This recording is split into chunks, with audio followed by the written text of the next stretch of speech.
Good morning students, welcome to English pro class. Friends, English pro class में आप सबका स्वागत है। फ्रेंड्स, यू नो कि इनकम्प्लीट यहाँ लिखा हुआ है, देखिए आप खुद यहाँ देख सकते हैं। आज की क्लास बहुत इंपॉर्टेंट है friends. Complete notes of Indian civilisation and culture, मतलब हम लोगों ने जो अभी अभी फिनिश किया है, इस चैप्टर को कंप्लीट किया है। हालांकि प्रीवियस क्लास में मैंने आपको बहुत इंपॉर्टेंट 20 आपका ऑब्जेक्टिव क्वेश्चंस को लिखा था, लेकिन कुछ अलग मैं आज नोट्स लिख रहा हूँ पूरे चैप्टर से। जो यहाँ से भी लाइन आता है या आपका नोट्स के जो मैं लिखा हूँ उससे ऑब्जेक्टिव क्वेश्चंस आता है। ठीक है ना फ्रेंड्स।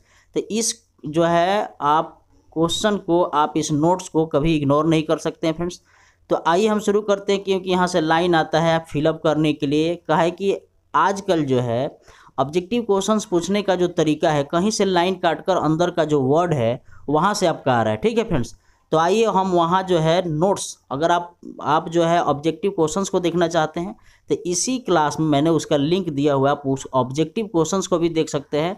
फिलहाल आप इसको भी देख सकते हैं कि यहाँ जो है मैं कंप्लीट नोट्स लिखा हूँ on Indian civilisation and culture, जिसके राइटर महात्मा गांधी है। ओके फ्रेंड्स, तो आइए अब शुरू करते हैं। देखिए, पहला तो क्वेश्चन आपका यही हो बनता है आपका बोर्ड के एग्जाम में कि इंडियन सिविलाइजेशन एंड कल्चर के राइटर कौन है, तो महात्मा गांधी। Okay friends. अब इनका जन्म कब हुआ, तो 2 अक्टूबर 1869 को इनका जन्म जो है 2 अक्टूबर 1869 को हुआ था। ठीक है फ्रेंड्स। अब देखिए इनका डेथ जो है 30 जनवरी 1948 को हुई थी, है ना। इनकी मौत जो है, इनकी हत्या 30 जनवरी 1948 को हुई थी। आगे क्वेश्चन आता है, Mahatma Gandhi was more dash than a politician. तो आपका क्वेश्चन आता है महात्मा गांधी वाज, अभी इससे जो है यहाँ लिखा हुआ है तो इससे आपको 4 ऑप्शन दिया जाएगा। स्पिरिचुअल लीडर है ना, आपका कुछ और लीडर दिया जाएगा, ठीक है ना। तो उसमें आपको स्पिरिचुअल लीडर डालना पड़ता है। ठीक है फ्रेंड्स। क्वेश्चन नंबर 4 लिखा है, the writer of my experiment with truth and young India is dash. मतलब माई एक्सपेरिमेंट विथ ट्रूथ और यंग इंडिया के राइटर कौन है, तो आपका ऑप्शन आएगा महात्मा गांधी, सुभाष चंद्र बोस आएगा। ठीक है फ्रेंड्स। सुभाष चंद्र बोस आएगा, पंडित जवाहरलाल नेहरू आएगा, तो आपको लिखना पड़ेगा महात्मा गांधी। ठीक है फ्रेंड्स। तो आइए हम लोग क्वेश्चन नंबर कितना देखते हैं, 5 देखते हैं। क्वेश्चन नंबर 5, क्वेश्चन नंबर 5 पे लिखा है, in Indian civilisation and culture Mahatma Gandhi talks about. भारतीय सभ्यता और संस्कृति में महात्मा गांधी बात करते हैं, किसकी बात करते हैं, यहाँ से आएगा the sound foundation of Indian civilisation and culture. देखिए, इस नोट्स की सबसे बड़ी खासियत है कि अगर आप, मैं इसमें 20 नोट्स आपको बताने वाला हूँ।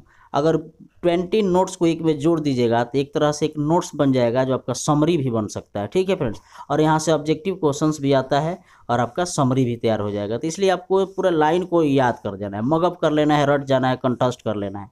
ठीक है ना फ्रेंड्स। तो महात्मा गांधी भारतीय सभ्यता और संस्कृति, महात्मा गांधी किसकी बात करते हैं, भारतीय सभ्यता और संस्कृति की मजबूत नींव की बात करते हैं।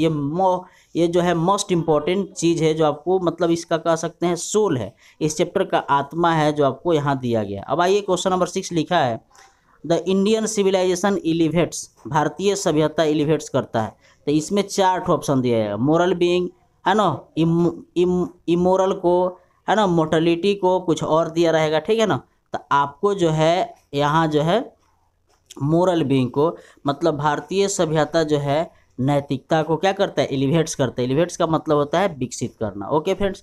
अब देखिए लिखा है, nothing can equal the seeds sown by our dash, है ना। नथिंग कैन इक्वल, कोई बराबरी नहीं कर सकता है उस बीज का जो हमारे पूर्वजों ने रोप कर गया था। आवर एंसेस्टर्स आएगा, आवर फादर आएगा, आवर ब्रदर आएगा और मदर आएगा, कुछ भी आएगा, लेकिन आपको जो है nothing can equal the seeds sown by our dash, तो आपको लिखना पड़ेगा friends our ancestors. Okay.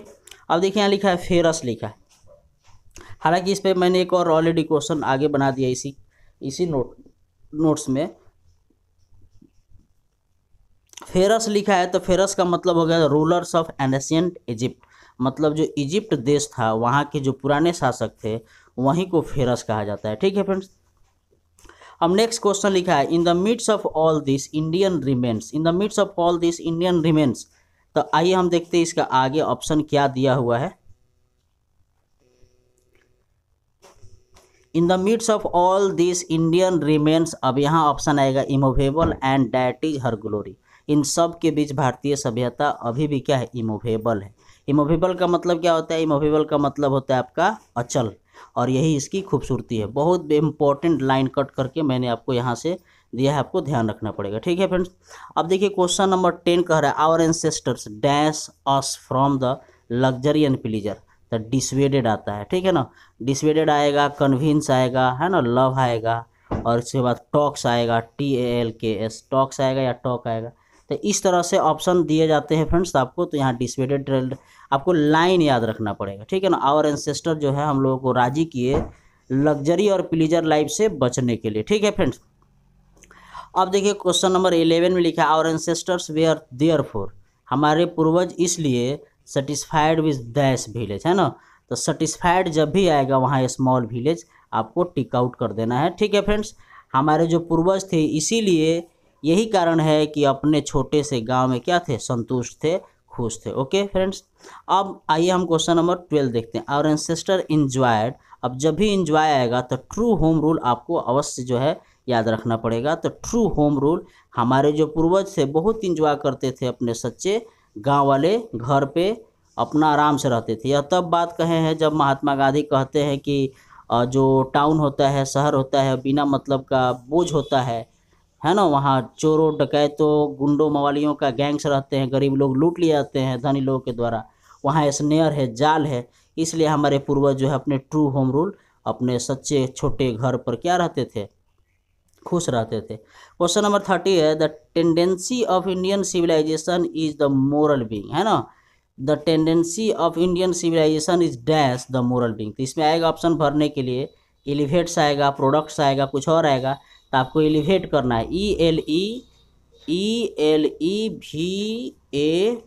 Elevate का मतलब होता है विकसित करना। तो आइए हम लोग क्वेश्चन नंबर 14 को देखते हैं।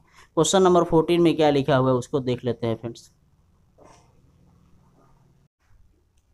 तो अभी देखिए आप the tendency of Indian civilisation, अब आप देखेंगे friends the tendency of western civilisation dash to immoral, है ना। तो प्रोपोगेट्स लिखा है ना, मतलब भारतीय सभ्यता की जो टेंडेंसी है, प्रवृत्ति है, वो मोरल को क्या करती है, विकसित करती है, जबकि यहाँ प्रचार प्रसार करता है इमोरालिटी का। ओके फ्रेंड्स, अब लिखा है the western civilisation is dash less. तो जब भी लेस आ जाएगा तो आपको वहाँ गॉडलेस करना है। ओके फ्रेंड्स, मतलब जो विदेशियों की सभ्यता है वो गॉडलेस है, मतलब भगवान में विश्वास नहीं करती है, वह नास्तिक है ना।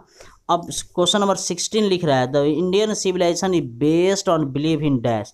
तो जब भी बिलीव इन आएगा तो वहाँ आप गॉड लिखेंगे।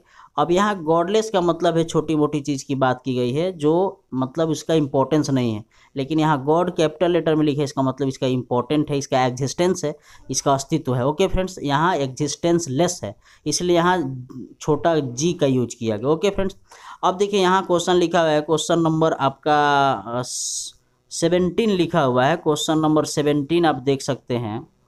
यहाँ 16 तो आप देख ले, इंडियन सिविलाइजेशन इज, है ना, based on belief in God. अब क्वेश्चन नंबर आप 17 देखेंगे, modern civilisation is the worship of dash. तो आप लिखेंगे मटेरियल, है ना, मटेरियल लिखेंगे। क्या लिखेंगे फ्रेंड्स, मटेरियल, MATERI, मटेरियल। तो जो मॉडर्न सिविलाइजेशन है वह क्या है, भौतिकवाद की पूजा।